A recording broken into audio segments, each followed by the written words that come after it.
इस कार्यक्रम के पुण्यार्चक हैं श्री दिनेश सर्वेश अखिलेश पाटनी AUM कैपिटल कोलकाता। स्वर्गीय परम श्रद्धेय पंडित श्री रतनलाल जी बेनाड़ा की स्मृति में शंका समाधान के पुण्यार्चक है बेनाड़ा उद्योग limited in technical collaboration with NTE Korea AHL Jain group company. स्वर्गीय श्रीमती हेमलता बेन एवं इंद्रवदन चुन्नीलाल घिया, स्वाति एवं नीलेश घिया, अनीशी एवं Anish Ghiya. Vidyasagar consultancy, calibration of measuring instruments, HVAC validation, thermal mapping, office SF05 and 06, Shreeji gold, near Narayan Gurukul circle, opposite Ballabh duplex Dabhoi, Waghodia ring road, बड़ोदरा 390025, गुजरात, इंडिया। नरेंद्र कुमार जैन, गुरु कृपा परिवार, रायपुर। श्री गणेश जी राणा, रेणु जी राणा, श्री मोहित जी राणा, नम्रता राणा, रघुराज एवं भरतराज राणा, पूर्णिमा handicrafts, Jaipur, Rajasthan. स्वर्गीय श्रीमती मंगला, स्वर्गीय श्री जम्बू कुमार गांधी की पुण्य स्मृति में श्रीमती कल्पना, धर्मपत्नी श्री भारत जम्बू कुमार गांधी, निवासी निमगांव, केतकी, तहसील इंदापुर, जिला Pune, Maharashtra. Creative seating systems, Pune.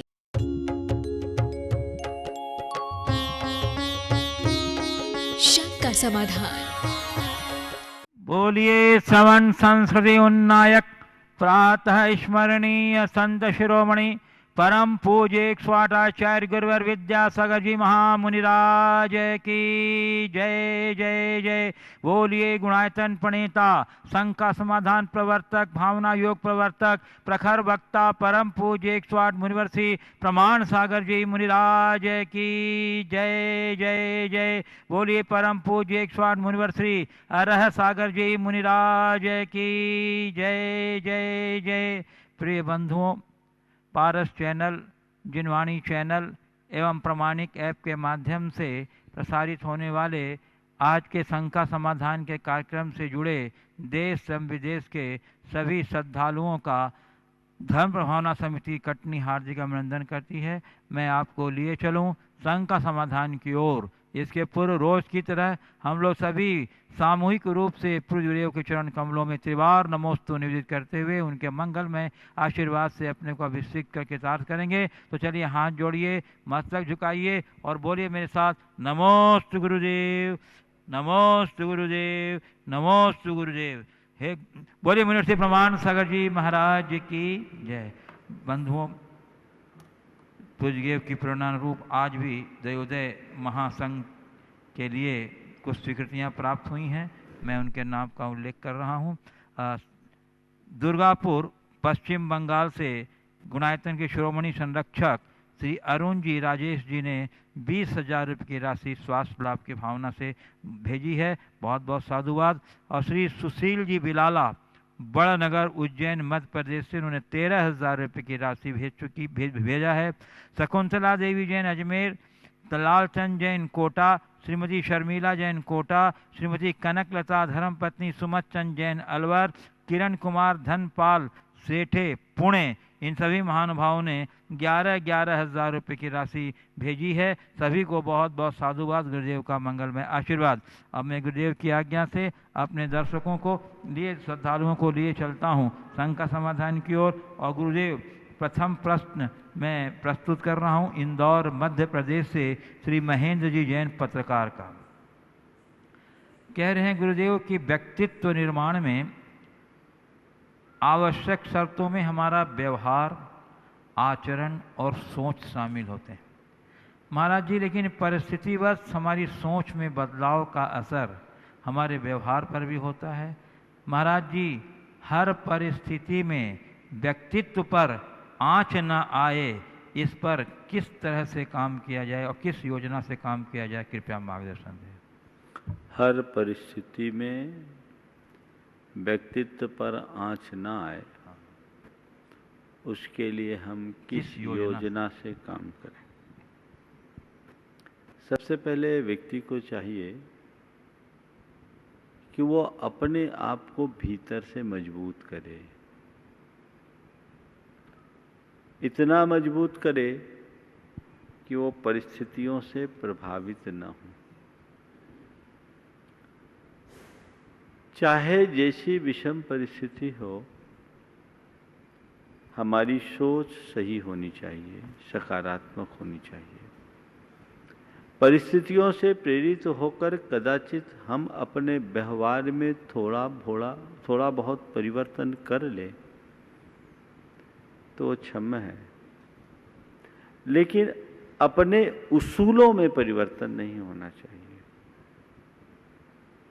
परिस्थितियों के साथ सामंजस्य बना करके जीने का अभ्यास होना चाहिए, लेकिन सामंजस्य बनाने का मतलब ये नहीं है कि हम अपने सिद्धांत को ही खो दें। अच्छी सोच, अच्छी दृष्टि, अच्छा चिंतन हमारे जीवन की उन्नति का आधार है।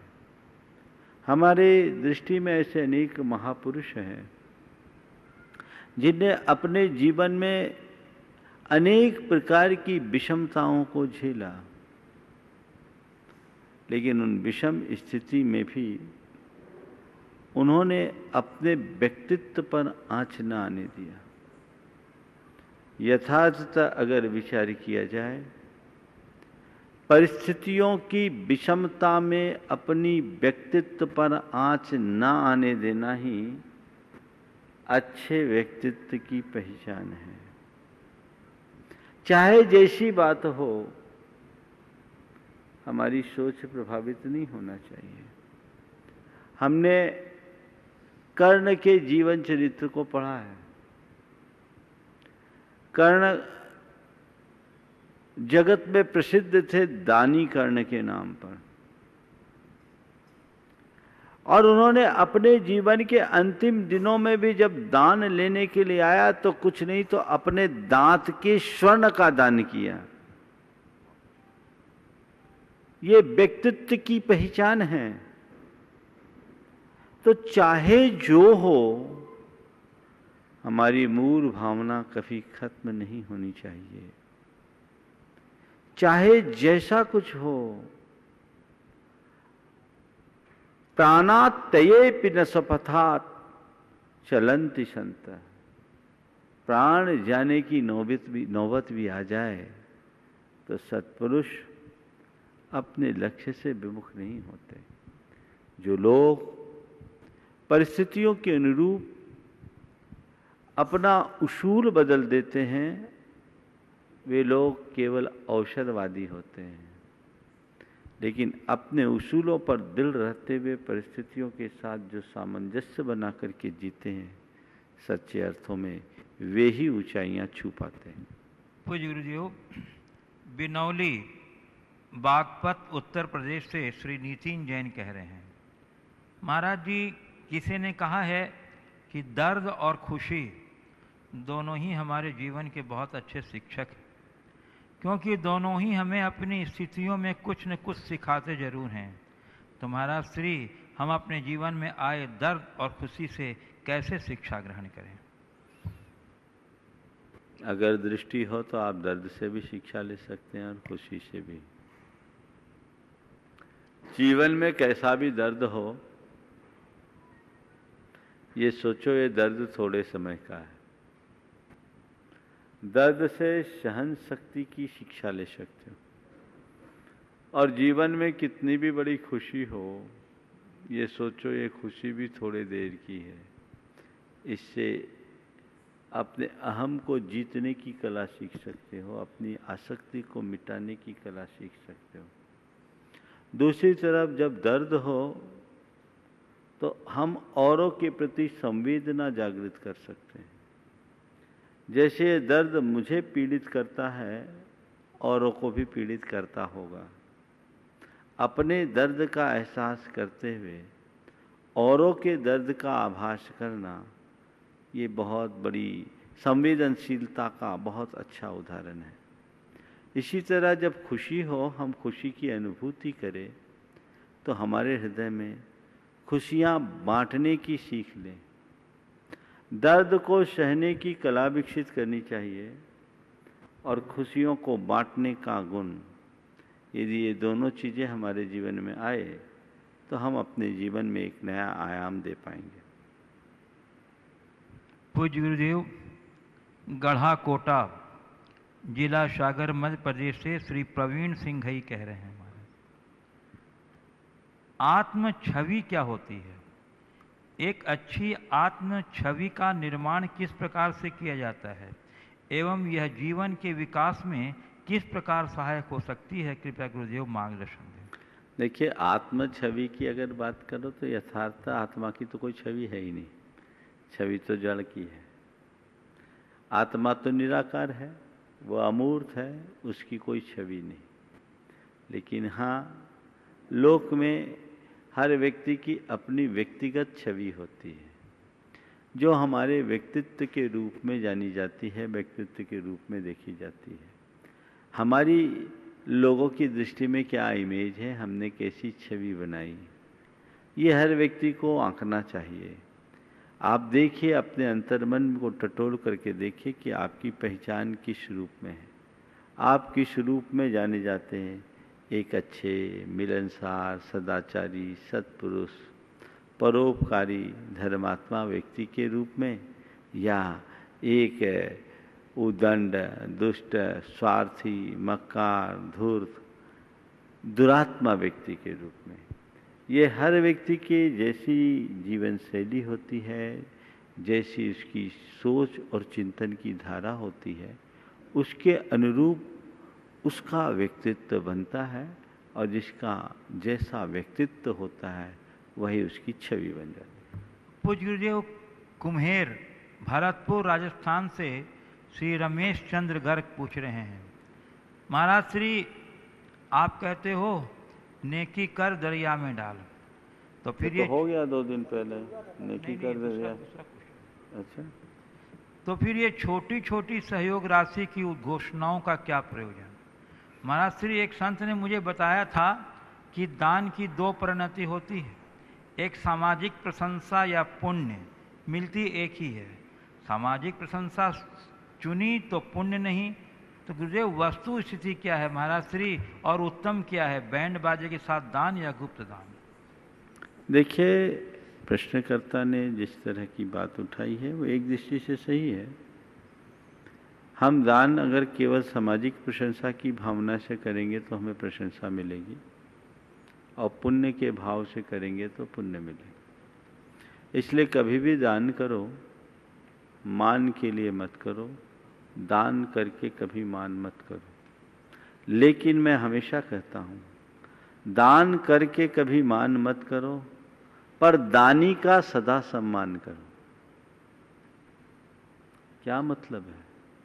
हमने दान दिया, हम विशुद्धतया अपने जीवन को कृतार्थ करने के लिए दान दिए। हमारे दान देने का प्रयोजन किसी पर एहसान लादना नहीं है, अपने धन का सदुपयोग करके जीवन को कृतार्थ करना है, इसलिए दान दिया। अब हम गुप्त दे देंगे, गुपचुप में दान हो गया, हमारा तो काम हो जाएगा।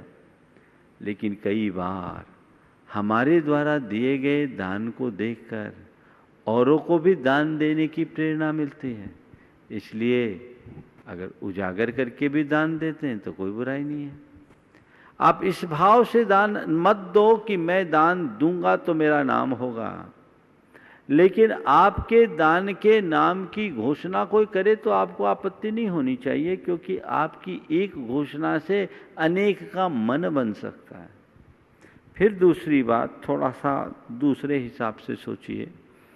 ऐसा कहते हैं कि किसी भी अच्छे कार्य की अनुमोदना करने वाले को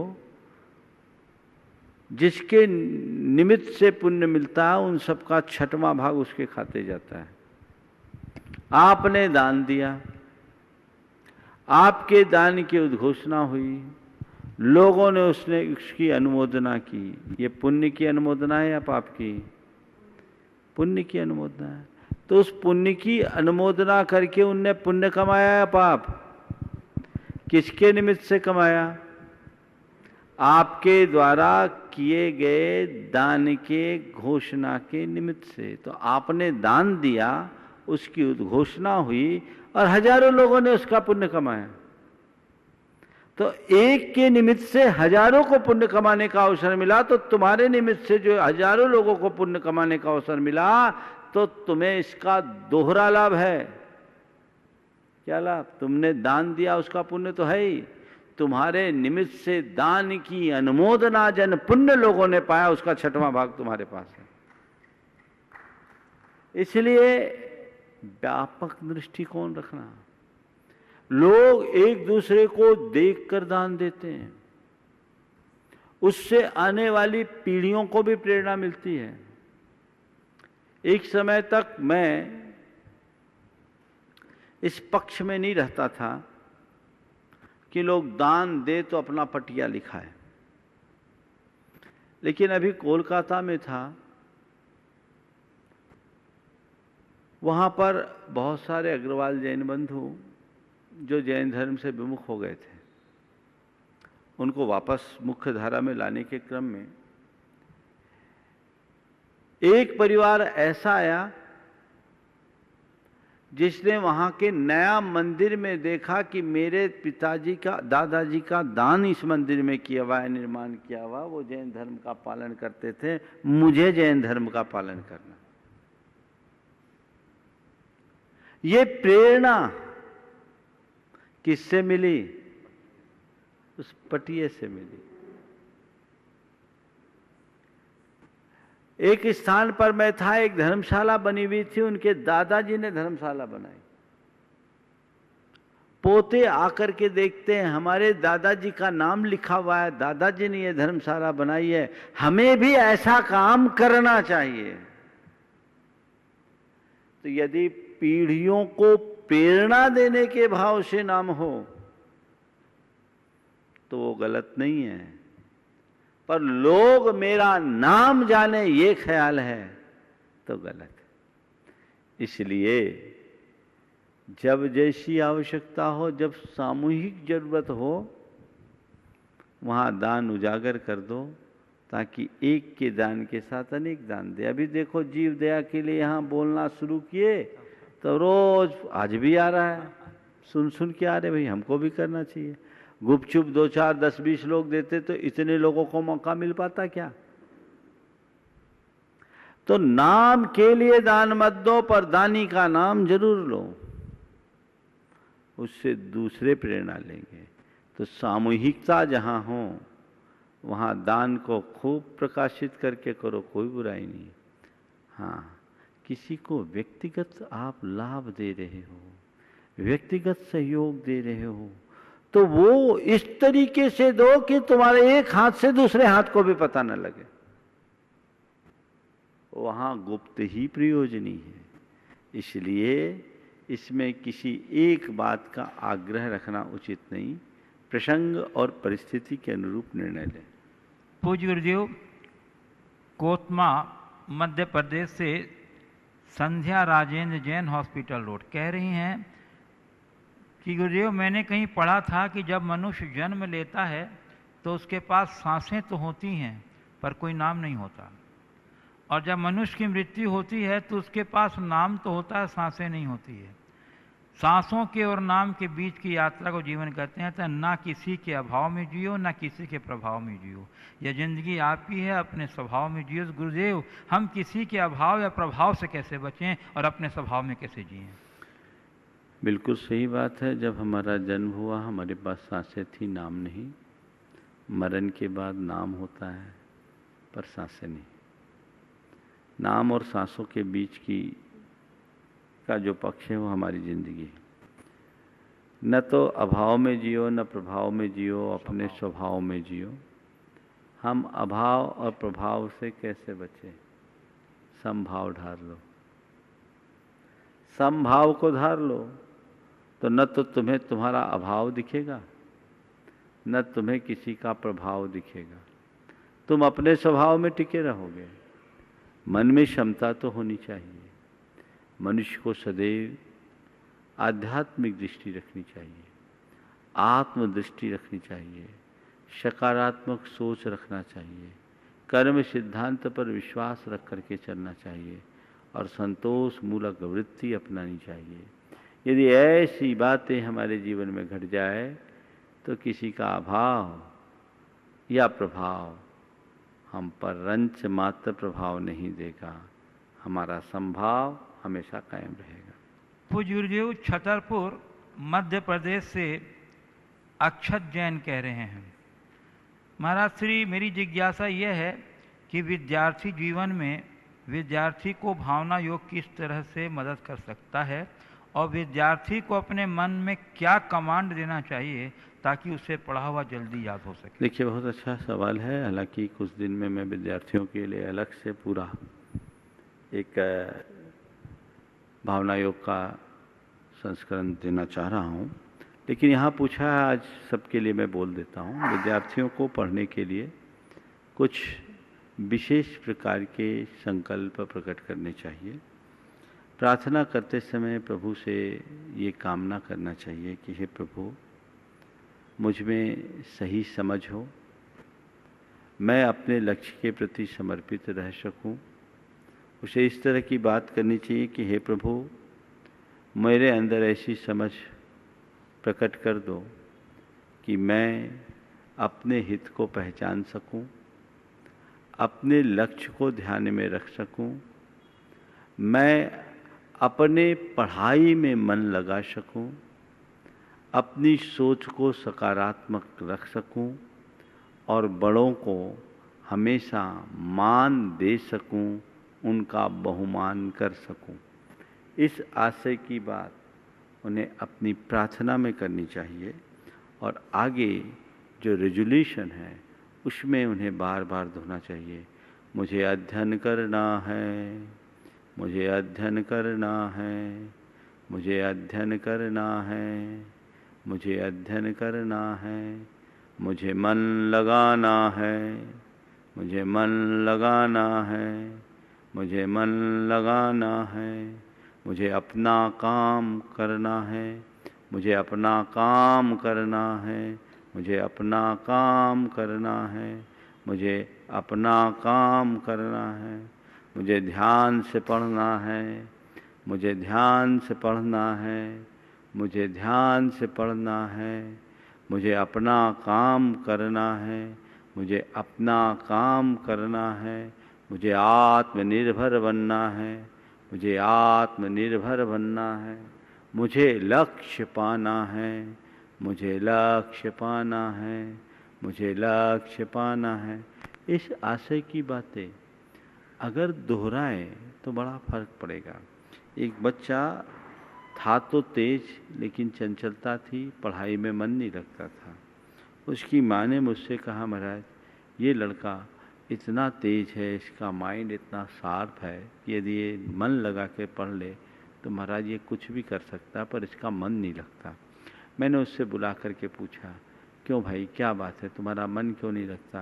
बोले, महाराज मुझे बंधन नहीं लगता, मैं चाहता तो पर मन नहीं लगता। थोड़ी देर सोचता हूँ कि पढ़ूँ, पर बैठते ही फिर इधर उधर मन भाग जाता है, मैं उठ जाता हूँ, आप कुछ उपाय बताइए।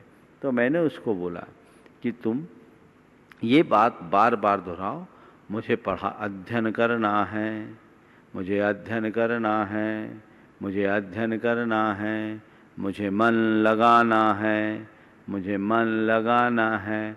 आपको सुनकर के बहुत अच्छा लगेगा।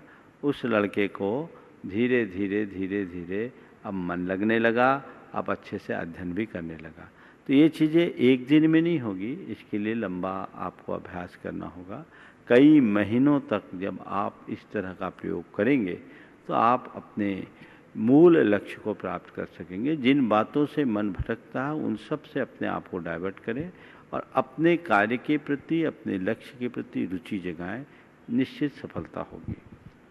पूज्य गुरुदेव, गोपालगंज सागर से श्री राजेश जैन आरआई कह रहे हैं, गुरुवर किसी भी मुद्दे में सत्य को झूठ और झूठ को सत्य साबित करने के लिए तर्क बहुत बड़ी शक्ति है। गुरुदेव, हमें किसी प्रश्न का उत्तर तर्क के साथ देना चाहिए या तथ्यात्मक देना चाहिए या परिस्थिति जन्य देना चाहिए या सत्य और झूठ की परवाह किए बगैर देना चाहिए? गुरुदेव किस प्रकार से दें, मार्गदर्शन करें। तर्क जन्य उत्तर, तथ्यात्मक उत्तर, परिस्थिति जन्य उत्तर और सत्य और झूठ से परवाह किए बगैर की परवाह किए बिना उत्तर। देखिए, मैं चारों बातों से सहमत हूँ, लेकिन हर प्रश्न का उत्तर तर्क से नहीं होता। कई जगह तर्क हमें उलझा देता है। एक जगह अदालत में बहस चल रही थी। जो क्लाइंट था, आरोपी था, वो अपनी बात को बहुत बढ़ा चढ़ा करके बोल रहा था। जज ने कहा आप अपनी बात को एक वाक्य में नहीं बोल सकते क्या? उसने कहा नहीं बोल सकते। एक शब्द में नहीं बोल सकते? बोले नहीं बोल सकते। बोले क्यों नहीं बोल सकते? एक शब्द में बोलो, क्यों नहीं बोल सकते? तो कहा ठीक है, मैं आपसे बोलता हूं, क्या आपने अपनी पत्नी को पीटना बंद कर दिया है? हाँ या ना में बोले। जज चक्कर में पड़ गया। क्या आपने अपनी पत्नी को पीटना बंद कर दिया है? हाँ या ना में बोलो। अब जज क्या करे? फंस गया। हाँ बोलता है तो और ना बोलता है तो दोनों में फंसे। तो कई जगह तर्क ऐसी स्थिति निर्मित कर देता है जहां कुछ भी उत्तर दे पाना सहज नहीं होता। तर्क तथ्य तक पहुंचने में जहां सहकारी हो वहां स्वीकार करना चाहिए, और जहां तर्क केवल तर्क के लिए हो वहां से हमें दूर हट जाना चाहिए। तो तर्क को तथ्य के सहायता के लिए, तथ्य तक पहुंचाने का माध्यम बनाकर स्वीकार करें। केवल तर्क के लिए तर्क करने से कोई मतलब नहीं। ऐसे तर्क के लिए कहा जाता है जहां तर्क वहां नर्क। तथ्यात्मक दृष्टि से हम वस्तु के स्वरूप को समझकर जब अपनी बात करते हैं तो उसका प्रभाव दीर्घकालिक होता है और उसके परिणाम भी बहुत अच्छे होते हैं। इसलिए हमें हमेशा तथ्यात्मक तरीके से बात करनी चाहिए। हाँ, एक होता है कुशलता, व्यवहार कुशलता, जो परिस्थितियों के अनुरूप अवसर के अभाव में कही गई उचित बात भी अनुचित होती है। इसलिए जहाँ हमें अनुकूल अवसर न हो वहाँ हमें अपनी बात कहने से बचना चाहिए। ये समझ होनी चाहिए, और ये समझ अनुभव से आती है, पढ़ने से नहीं। तो परिस्थितियों के अनुरूप बोलना, अवसर के अनुकूल बोलना। अवसर के अनुरूप बोलने का मतलब ये नहीं कि अवसरवादी बनना। अवसर का के अनुकूल बोलने का मतलब किस समय क्या अवसर है, क्या बोलना चाहिए और क्या नहीं बोलना चाहिए, ये व्यक्ति को विवेक तो होना चाहिए। अवसर के अभाव में कही गई सही बात भी अच्छी नहीं लगती। आप अगर कोई हो, किसी के घर में विवाह हो रहा है और विवाह में विवाह के गीत गाने की जगह राजा राणा छत्रपति चला दो तो क्या हो गया? ये वैराग्य का गीत वहाँ के अवसर के अनुकूल नहीं है। गलत नहीं है, पर अवसरानुकूल नहीं है। किसी के यहाँ मातम पसरा हुआ है और वहाँ कह दो बहारो फूल बरसाओ, तो ये क्या हो गया? ये नासमझी है ना। सत्य और झूठ की परवाह किए बगैर बोलना बहुत अच्छी बात नहीं है। हाँ, यदि किसी का हित सदता हो तो हमारे यहाँ सत्य और झूठ से भी ऊंचा स्थान हित को दिया है, और हमारे बोलने से किसी का हित होता हो तो वहाँ हमें सत्य और झूठ की परवाह भी छोड़ देना चाहिए। पूज्य गुरुदेव, ऑस्ट्रेलिया सिडनी से गुणायतन ट्रस्टी श्रीमती नम्रता जैन नमोस्तु पूर्वक पूछ रही हैं गुरुदेव कि एक बहुमंजिला भवन में बीच की अपने निवास वाली मंजिल के एक कमरे में मुझे भावना योग करना होता है। उस समय ब्रह्मांड की सकारात्मक ऊर्जा का अपने सिर से होकर शरीर में प्रवेश का अनुभव मैं नहीं कर पाता हूँ। कारण मेरे दिमाग में यह सोच रहती है कि अंतरिक्ष से मेरे सिर तक ऊर्जा की धार आने के लिए वहाँ कोई खुला हुआ सीधा मार्ग नहीं है। पहला प्रश्न ये। दूसरा प्रश्न इनका ये है कि एक किए गए प्रयोग का आपके द्वारा जिक्र किया गया है जिसमें ब्रह्मांड से ऊर्जा ग्रहण करके एक पौधे का करीब 3 किलोग्राम वजन बढ़ गया। तो क्या गुरुदेव ऊर्जा में भार होता है? देखिए, पहला जहाँ तक सवाल है, ऊर्जा प्रवाह के लिए अगर आप खुले में कर सके तो बहुत उत्तम है। नहीं है तो अपनी छत को ही अपना अंतरिक्ष मानो। क्योंकि एनर्जी का फ्लो तो सब जगह है और वो किसी से रुकता नहीं। आप छत को छत ना मान करके कुछ पल के लिए अंतरिक्ष या आकाश मान लो तो आपको उसका लाभ मिलेगा। अपने दिमाग में ये बात हावी न होने दो कि मैं छत के नीचे हूँ। आप ये सोचो कि हम खुले आकाश के नीचे हैं और मुझ पर ऊर्जा की अविरल धारा बह रही है। जहाँ तक जिस प्रयोग की बात मैंने की वो एनर्जी का भार नहीं है, वो पौधे का भार है। पौधे ने प्रयोग किया गया था कि एक पौधा लगाया गया और उसमें जितनी मिट्टी डाली गई उसका वजन किया गया, उसमें जितना पानी डाला गया उसका भी वजन किया गया और उसके बाद 15 दिन तक पानी नहीं दिया गया, एकदम वो सूख गया। पौधा करीब 3-3.5 फीट का हो गया और जब उसका वजन लिया गया तो 2.5 किलो वजन ज़्यादा था। तो ये वजन कहाँ से आया? ये वातावरण से उसने ऑब्जर्व किया। सोचने की बात यह कि पेड़ रस लेता है धरती से, हवा, पानी, प्रकाश सबका प्रयोग करता है और पेड़ देखते देखते विशाल वृक्ष का रूप धारण कर लेता है। ये वजन कहाँ है? यानी इस पूरे ब्रह्मांड में बहुत सारी ऊर्जा है, उसे हम ग्रहण कर सकते हैं और वो ऊर्जा हमारे शरीर के रूप में रूपांतरित होती है, जिससे हमारे शरीर का संचालन होता है। हम लोग प्रति समय वातावरण से पुद्गल परमाणुओं को ग्रहण करते और छोड़ते हैं। आप उसे ऊर्जा के रूप में कहें या अन्य परमाणु के रूप में कहें, वो हमारे लिए बड़े साधक हैं, सहायक हैं। इनका असर हम पर पड़ता है। हम अगर वैसी दृष्टि रखेंगे तो कर सकेंगे। एनर्जी के भार के संदर्भ में जहाँ तक बात है, अब एनर्जी के भार भी मापे जाने लगे हैं और एडिक्टन ने स्पष्ट कर दिया है कि एनर्जी और मैटर एक ही वस्तु के दो नाम हैं। एक समय था जब मैटर और एनर्जी को अलग अलग माना जाता था, लेकिन पिछले 20, 25, 30 वर्षों से ये नए प्रयोग हुए हैं। ये किसी विज्ञान के ज्ञाता से और अच्छे से आप जान लेना, लेकिन मेरा जो ये कहना है वो एनर्जी की वजन से नहीं, एनर्जी से उस पेड़ का वजन बढ़ा। हम एनर्जी लेकर के अपनी शक्ति और क्षमताओं को भी विकसित कर सकते हैं। पूज्य गुरुदेव, सागर से गुणायतन ट्रस्टी श्री प्रेमचंद संध्या जैन उपकार परिवार नमोस्तु पूर्वक पूछ रहे हैं गुरुदेव कि तत्वार सूत्र ग्रंथ में दुख एवं शोक को असाता वेदनी के आश्रय का कारण बताया गया है।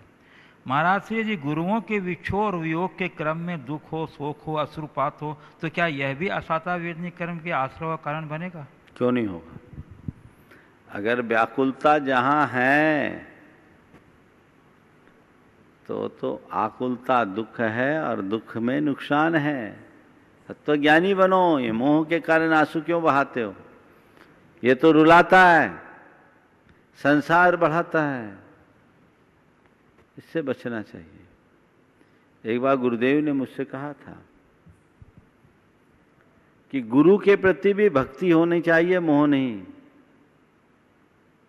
मोह तो किसी का हो दुखदाई है। हाँ, अब ये स्वाभाविक रूप से आ जाता है, मानवीय दुर्बलता है। जिनसे हमारा जुड़ाव है, जिनको हम अपना सब कुछ मानते हैं, उनका वियोग हो तो कुछ पल के लिए मन भावुक होता है। हमें उसे अपने ज्ञान से समाधान देना चाहिए। ये है तो आर्त ध्यान, भले ही से आप प्रशस्त आर्त ध्यान कहो, लेकिन ये है आर्त ध्यान और तत्वार सूत्र के अनुसार दुख शोक कभी अच्छी बात नहीं है। पूज्य गुरुदेव, कटनी मध्य प्रदेश से श्रीमती डाली मालगुजार परिवार से पूछ रही हैं गुरुदेव नमोस्तु पूर्वक कि जब मैं पुराणों और इतिहास पर दृष्टिपात करती हूँ तो यह पाती हूँ कि पूर्व में जितने भी महान पुरुष हुए हैं उसके पीछे प्राय उनकी पत्नियों का बहुत योगदान रहा है। यथा राजा श्रेणी के लिए चेलना, राजा श्रीपाल के लिए मैना सुंदरी, गोस्वामी तुलसीदास जी के लिए उनकी पत्नी आदि, और वर्तमान में ओमामा के लिए उनकी पत्नी मिशैल आदि ये उल्लेखनीय। गुरुदेव, बावजूद इसके नारी को समाज में दोयम स्थान ही क्यों दिया जाता है? यहाँ तक कि जब कोई स्त्री कोई बड़ा नियम लेने गुरुओं के पास या आरिका माता जी के पास जाती है तो उन्हें नियम देने के पहले पति की उपस्थिति एवं अनुशंसा की बात रख दी जाती है। ऐसा क्यों गुरुदेव? धर्म तो नितांत वैयक्तिक होता है, फिर यह पराश्रितता क्यों? ये बात बिल्कुल सही है कि अनेक महापुरुषों के विकास की गाथा उनकी धर्म पत्नियों के निमित्त से लिखी गई। उन्होंने उनके जीवन को रूपांतरित किया। और हमारे यहाँ पत्नी को पत्नी नहीं कहा गया, धर्म पत्नी कहा गया, सहधर्मिणी कहा गया, धम्म सहाय्या जैसे शब्द का प्रयोग किया गया। वो केवल इसलिए कि एक नारी ही अपने पति को धर्म पथ पर लगाकर उसके जीवन के उत्थान में सहायक बन सकती है। शास्त्रकारों ने इसी वजह से पत्नी को यह कहते हुए भार्या मूल त्रिवर्गस्य कहा, भार्या मूल तरिष्यति, भार्या को धर्म अर्थ काम इन तीनों पुरुषार्थों का मूल कहा है। तो इसे तो इनकार नहीं किया जा सकता। आज आपने पूछा है कि आज महिलाओं को दोयम स्थान क्यों दिया गया। मैं तो ये मानता हूँ जो एक समर्पित नारी होती है वो कभी ये नहीं देखती कि मेरा स्थान क्या है, वो सदैव ये देखती है कि मेरा काम क्या है। जिनका आदर्श आपने उपस्थित किया, चाहे चेलना का, चाहे मैना सुंदरी का, या तुलसीदास जी की धर्मपत्नी रत्नावली और आपने मिशेल ओबामा की बात की। अब ओबामा के बारे में तो मुझे नहीं मालूम, लेकिन बाकी की बात में इतना कहूँगा कि उनने ये नहीं सोचा कि मेरा स्थान क्या है, उन्होंने केवल ये सोचा और ये देखा कि मेरा काम क्या है। मेरा काम क्या है ये देखिए, स्थान की तरफ दृष्टि मत दौड़ाइए। ये स्थान की तरफ दृष्टि जाना ही कहीं न कहीं किसी प्रकार की नकारात्मकता को प्रकट करता है। अंदर कोई इन्फिनिटी है ऐसा आभास होता है, तो उस नकारात्मकता से अपने आप को बचाइए। जो मेरा काम करने का है वो कीजिए। जहाँ तक बड़े नियमों में गुरुओं के सानिध्य में पति की उपस्थिति या अनुशंसा की बात है, वो व्यवहारिक दृष्टि से सही है, क्योंकि धर्म नितांत वैयक्तिक है। लेकिन ऐसा धर्म मत करना जो परिवार में अंतर्कलह प्रकट कर दे। और कुछ नियम ऐसे होते हैं जो पति पत्नी दोनों के संयुक्त रूप से ही पलते हैं। उन नियमों में तो दोनों की सम्मति के बिना देना ही नहीं चाहिए, अन्यथा कई प्रकार के अनाचार भी हो सकते हैं। इसलिए जो दोनों के बीच के नियम हैं वो दोनों की उपस्थिति में दें।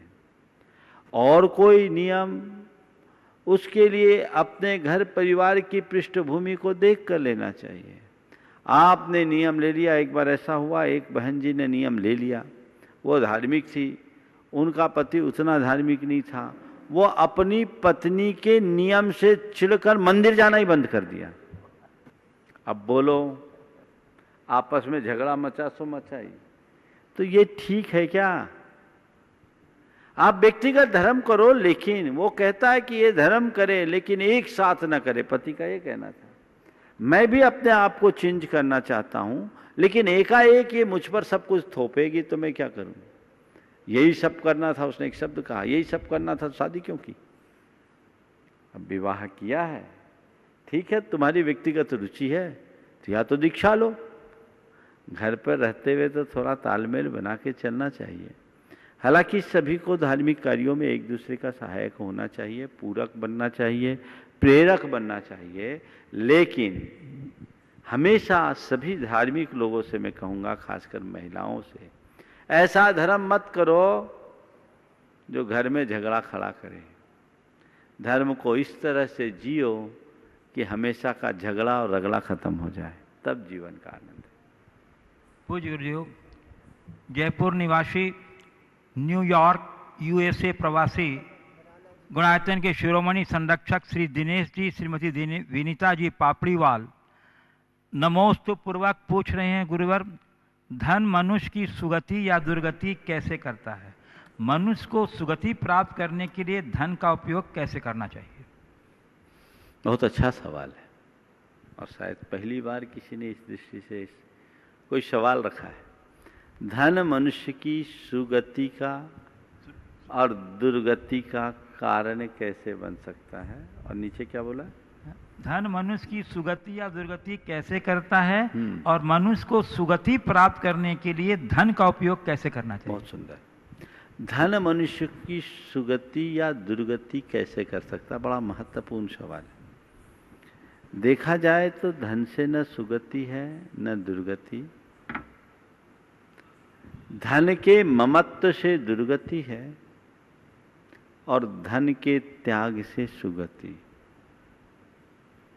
अगर कोई मनुष्य धन का संग्रह करता है और अपने संग्रह से अनेकों का अनुग्रह करता है तो वो धन सुगति का कारण बनता है। निज पर के हित को साधने से अच्छा और कोई पुण्य कहाँ? पर ये धन से नहीं, धन के त्याग से होता है। संग्रह किया है लेकिन किस लिए? अनुग्रह के लिए।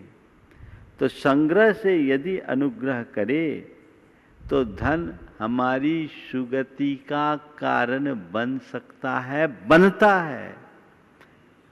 जिन्होंने धन का संग्रह करके उसका सदुपयोग किया वे सब सुगति के पात्र बने। क्यों? मरने के बाद सुगति होगी सो होगी ही, जीते जी भी शांति, सुकून और प्रसन्नता की अनुभूति होती है। कोई व्यक्ति अपनी क्षमता के अनुरूप थोड़ा भी धन किसी के हित में या कल्याण के लिए लगाता है, अंदर से एक प्रसन्नता होती है। पर ये कैसे? तो धन के संग्रह से नहीं, संग्रहित धन के त्याग से। इससे उलट केवल धन को जोड़ जोड़ के रखते जाओ तो धन का ममत्व तुम्हें धनांध बनाएगा, धन का दीवाना बनाएगा। उस धन की आसक्ति और मोह में उसी में रुला देगा। न उपयोग करोगे न उपभोग करोगे। और जैसे वजन लेने के बाद व्यक्ति ऊपर नहीं चढ़ सकता, व्यक्ति अपने जीवन भर के उस धन के बोझ से दबकर खुद का अंत कर लेता है। तो वो धन उसकी दुर्गति का कारण है। हमारे पुराणों में एक उदाहरण आता है। एक राजा था, वो अपने पुत्र पर बड़ा मोह करता था और पुत्र के मोह में उसने अपार धन संग्रहित किया। धन के प्रति उसका बड़ा लगाव था। धन संग्रह कर करके मर गया। पुत्र को राजा बनाया गया। राजगद्दी संभालने के बाद पुत्र ने एक बड़ा धार्मिक उत्सव किया। ये पुत्र बड़ा उदार था। उसने याचकों को किमिच्छिक दान की घोषणा कर दी। राजकोष से धन निकालकर लोगों को मुंह मांगा द्रव्य देने की आज्ञा फैला दी। जैसे ही उनका खजांची राज खजाने में गया तो देखकर भौचक्क रह गया, क्योंकि वहां एक विकराल विस्तर बड़े आक्रामक मुद्रा में था। खजांची वापस लौटा। उसने राजा से बात की। राजा ने कहा ये कैसे होगा? जहाँ हवा नहीं घुस सकती सांप कैसे गया? उन्होंने सेनापति को भेजा। सेनापति को भी वही दिखा। फिर मंत्री को भेजा। मंत्री को भी वही दिखा। अब राजा को बड़ा आश्चर्य।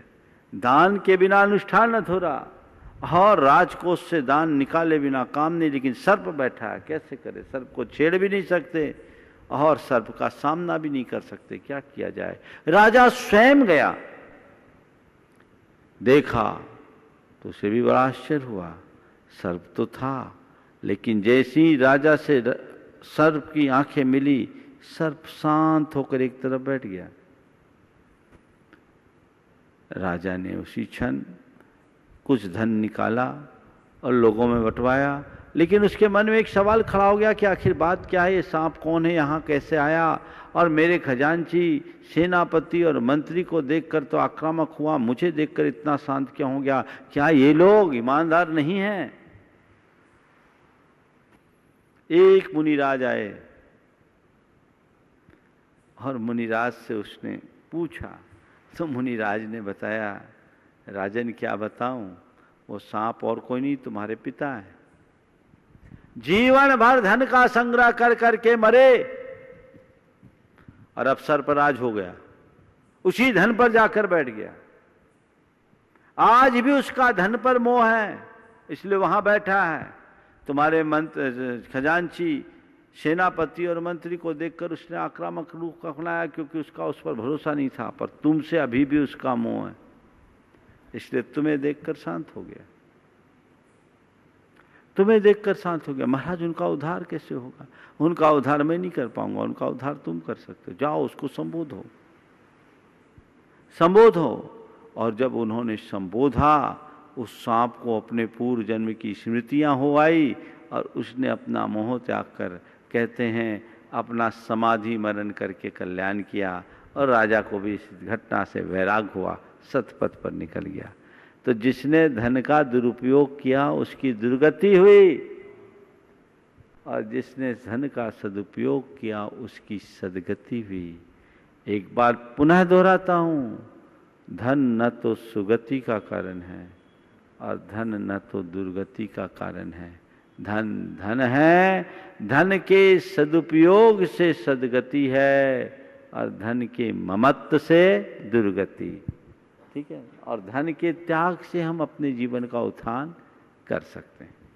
पूज्य गुरुदेव, गुणायतन के शिरोमणि संरक्षक श्री आशीष जैन डेढ़ी अभय जैन दिल्ली का एक प्रश्न पूछ रहे हैं गुरुदेव, कि क्या बलभद्र क्षायिक सम्यक दृष्टि नहीं होते, जो उनको 6 माह से कुछ काल तक भाई के शव को लिए घूमने का नियोग बनता है, और अनंतानुबंधी के वासना काल के पूर्ण होने से पहले उनको संबोधन प्राप्त कराया जाता है? कृपया समाधान।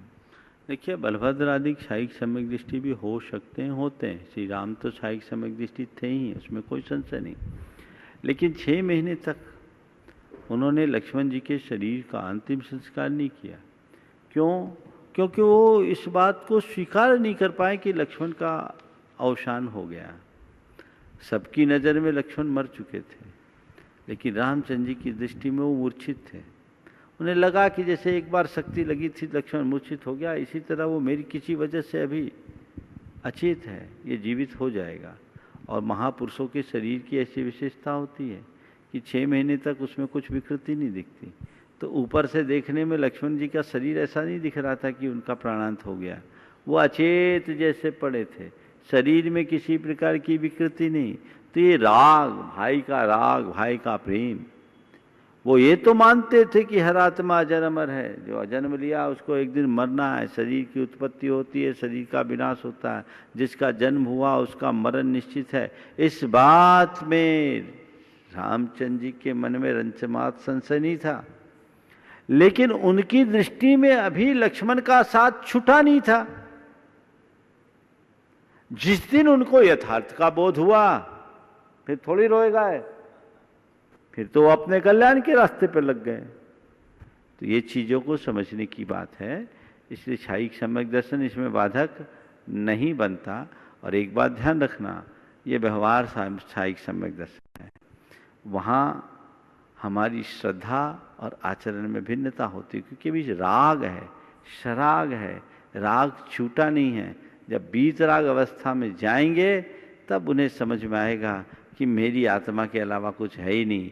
और वह भी उनके जीवन में दिख गया जब प्रतीन्द्र ने उन पर उपसर्ग किया, सीता का जीव, कितना भयानक उपसर्ग किया।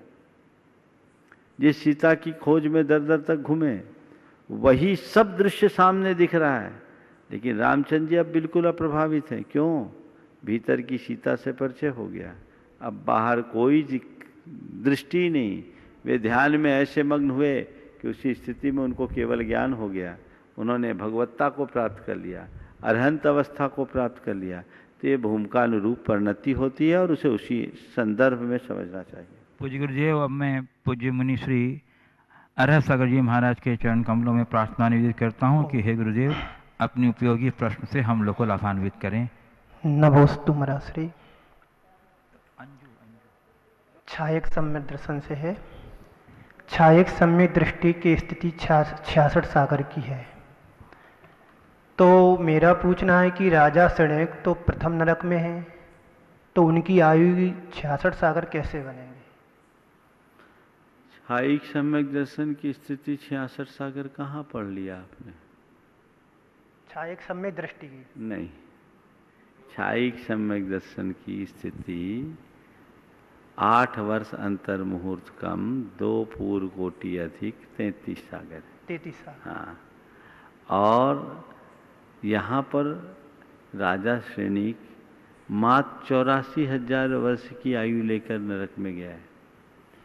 नरक की आयु जघन्य ऐसे 10,000 वर्ष है, पर इसकी 84,000 वर्ष की आयु है। तो छायिक सम्यक दर्शन के साथ गया है। कोई जरूरी थोड़ी है कि सब छायिक सम्यक दृष्टि इतनी काल तक रहे। 33 सागर की भी आयु स्थिति हो तो ये तो उत्कृष्ट है। जगन तो अंतर्मूर्त भी है। तो वो जिसकी जितनी परिणति, जैसी परिणति उसके अनुरूप कार्य होता है। राजा श्रेणी 84,000 वर्ष की ही आयु लेकर उत्पन्न हुआ। एक विशेष बात बताता हूं, तीर्थंकर प्रकृति के साथ कोई भी नरक जाएगा तो 84,000 वर्ष से कम को नहीं जाएगा। ये आगम का नियम। हाँ, जय धौला में आया। सामान तो 10,000 वर्ष का भी आएगा, इसलिए श्रेणी 33 सागर से 84,000 पर आ गए, पर नीचे नहीं घटा पाए। तो ये परिणाम। 7वें नरक से पहले नरक। हाँ। 33 सागर की। दूसरा प्रश्न, अवधि ज्ञान और मना पर्याय ज्ञान में सभी पदार्थ एक साथ झलकते हैं या फिर उनको जानने के लिए कोई प्रयत्न करना पड़ता है? अवधि ज्ञान और मना पर्याय ज्ञान में हाँ। प्रयत्न होता है जी। और ये बिना इंद्रिय और मन के होता है, लेकिन आत्मा का प्रयत्न होता है। पुरुषार्थ। यह प्रत्यक्ष है, अपने रेंज में अपने आप झलकते हैं। नमोस्तु। पूज्य गुरुदेव, हाँ, यहाँ उपस्थित हैं प्रमाणिक समूह की सक्रिय सदस्य गुणायतन ट्रस्टी अंजू जैन, गुड़गांव, हरियाणा से। वो अपना प्रश्न प्रस्तुत करेंगी। गुरुदेव नमोस्तु गुरुदेव। नमोस्तु नमोस्तु गुरुदेव। जब भी हम अपनी पर्सनल या प्रोफेशनल लाइफ में आगे बढ़ते हैं तो बहुत सारे अवरोध आते हैं। कुछ को हम सॉल्व करते हैं और कुछ को हम इग्नोर करते हैं। ऐसे ही गुरुदेव आध्यात्मिक लाइफ में भी बहुत सारे अवरोध आते हैं, तो किसे हम सॉल्व करें और किसे इग्नोर करें? देखिए, प्रोफेशनल लाइफ या पर्सनल लाइफ में आने वाले अवरोधों में इग्नोर करना और सॉल्व करना तो हम देखते ही हैं। आध्यात्मिक जीवन में भी सबसे ज़्यादा अवरोध आते हैं, कदम कदम पर आते हैं। और हमारे यहाँ ये कहा गया कि मार्ग के अवरोधों को नज़रअंदाज करते चलो, इग्नोर करो। चुनौती यहाँ है, हमारे यहाँ 22 परिचय हैं। वो इसीलिए जो आए उसे यथासंभव नज़रअंदाज करो। हाँ, जिसका सॉल्यूशन दिखता है उसको सॉल्व करो, और जिसका कोई सॉल्यूशन नहीं दिखता उसको नज़रअंदाज करो। जीवन में 2 तरह के अवरोध आते हैं, एक परिस्थितिजन्य और दूसरे मनस्थितिजन्य। परिस्थितिजन्य अवरोध हमारे हाथ में नहीं है, उसे हमें इग्नोर करना होगा। पर मनस्थितिजन्य जो हमारे मानसिकता से उत्पन्न है वो हमारी है, उसे हमें सुधारना होगा, उसे हमें खुद सॉल्व करना होगा। अपने दोषों और दुर्बलताओं के कारण जो अवरोध आए हैं उन्हें नज़रअंदाज करके हम अपने जीवन पथ पर प्रगति नहीं कर पाएंगे। उनको दूर करने के लिए हमें सतत पुरुषार्थ करना पड़ेगा, प्रयत्नशील होना पड़ेगा, होना भी चाहिए। तो जब हम उनको दूर करने के लिए प्रयत्नशील रहते हैं, पुरुषार्थ करते हैं, तो वो सब चीज़ें हमसे दूर होती है और हम उन्नति के पथ पर अग्रसर होते हैं। तो जो हमारी मनगत चीज़ें हैं, हमारी स्वभावगत दुर्बलताएं हैं, जो अवरोध हैं, उन्हें हमें प्रयत्नपूर्वक दूर करना है। और जो बाहर की परिस्थितियों के कारण है, ये तो हर काल में होगी, उनसे जूझने में कोई लाभ नहीं। उसे नज़रअंदाज करते चलो, सतत अपने लक्ष्य को सामने रखकर आगे बढ़ो। नमस्ते गुरुदेव। पूज्य गुरुदेव, गुड़गांव हरियाणा से अणिमा जैन अपनी उम्र 9 वर्ष बता रहे हैं और कह रहे हैं गुरुदेव कि सभी भगवानों के नाम कब और किसने रखे, जैसे पारसनाथ भगवान, महावीर भगवान, आदिनाथ भगवान। देखिए, हमारे शास्त्रों के अनुसार जब भगवान का जन्माभिषेक होता है तो जन्माभिषेक के बाद इंद्र जब भगवान की स्तुति करता है, उसी समय उनका नामकरण और उसी समय उनका लांछन चिन्ह जो दाएं पैर के अंगूठे में होता है वो घोषित करता है। पूज्य गुरुदेव, कटनी से श्रीमती चंद्रप्रभा जैन कह रही हैं, आज का आदमी अपने संबंधों को कैसे सुरक्षित रखे, क्योंकि वो इतनी जल्दी में रहता है कि आधा सुनता है, चौथाई समझता है और 0 सोचता है। इसमें सुधार करने का मार्ग क्या है? पूरा सुनने लगे, पूरा समझने लगे और पूरा सोचने लगे। ये बातें तो रोज आती है। जब तक मनुष्य अपनी प्रवृत्ति में बदलाव नहीं लाता, अपनी सोच में परिवर्तन नहीं लाता, तब तक ये समस्याएं बरकरार रहेगी। उसे चाहिए कि वो अपने जीवन में व्यापक बदलाव घटित करे, जिससे अपने जीवन के लिए सार्थक घटित कर सके। गुरुदेव, विदिशा से क्षमता जैन पूछ रहे हैं कि देह दान और समाधि मरण दोनों एक साथ संभव है क्या? देखिए, देह दान आदि के सब लौकिक दान हैं और समाधि मरण पारमार्थिक कार्य। ये देह दान को हमारे यहाँ दान की श्रेणी में नहीं लिया गया, और जो समाधि मरण करना चाहते हैं उन्हें इस तरह के विकल्पों में नहीं पड़ना चाहिए। हमारी समाधि हो जाए, लोगों को जो करना है वो करें। हाँ, किसी व्यक्ति ने अपने शरीर के दान की पहले से घोषणा कर दी हो और बाद में वो समाधि लेना चाहे, तो उसको समाधि देने में हमारे हिसाब से कोई बाधा नहीं है। अब उसके परिजन उसकी इच्छा के अनुरूप उसके शरीर का जो भी प्रयोग करना चाहे वो कर सकते हैं। हालांकि मैंने पहले भी कहा था, आज के संदर्भ में ऑर्गन्स देने का तो फिर भी लाभ दिखता है। देह दान की प्रक्रिया को लेकर अभी लोग डॉक्टरों के मध्य भी अनेक प्रकार के मतभेद हैं। इसका हमें पूर्वापर विचार करके ही निर्णय लेना चाहिए, नहीं तो बहुत गड़बड़ हो जाता है। मैं उदयपुर में था, एक डॉक्टर बहुत दुखी था।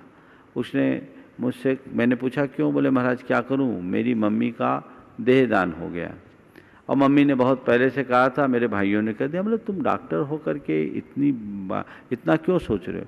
बोले नहीं महाराज जी बहुत दुख है। बोले क्यों? बोले महाराज जी ये आजकल इसकी उपयोगिता नहीं रही, जितना चाहिए अध्ययन के लिए उससे ज़्यादा शरीर मेडिकल कॉलेजेज में 100 पड़े रहते हैं, कई तो ऐसे ही पड़े रह जाते हैं। हम लोग तो सब चीज़ें कंप्यूटर के बल पर भी जान सकते हैं, देख सकते हैं। तो उस तरीके से देख के समझ करके क्रियाएं की जा सकती है और उसी अनुरूप सारा कार्य करा जा सकता है। समय आप सबका हो गया, यहीं पर विराम। बोलिए परम पूज आचार्य गुरुवर श्री विद्यासागर जी महाराज की। बोलिए परम पूज्य 108 मुनिवर श्री प्रमाण सागर जी महाराज की जय। बोलिए मुनिवर श्री अरह सागर जी महाराज की जय।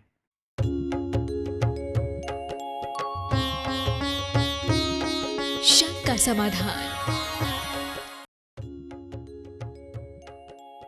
इस कार्यक्रम के पुण्यार्चक थे श्री दिनेश, सर्वेश, अखिलेश पाटनी, AUM कैपिटल, कोलकाता। स्वर्गीय परम श्रद्धेय पंडित श्री रतनलाल जी बेनाड़ा की स्मृति में शंका समाधान के पुण्यार्चक है बेनाड़ा उद्योग limited in technical collaboration with NTE Korea, AHL Jain group company.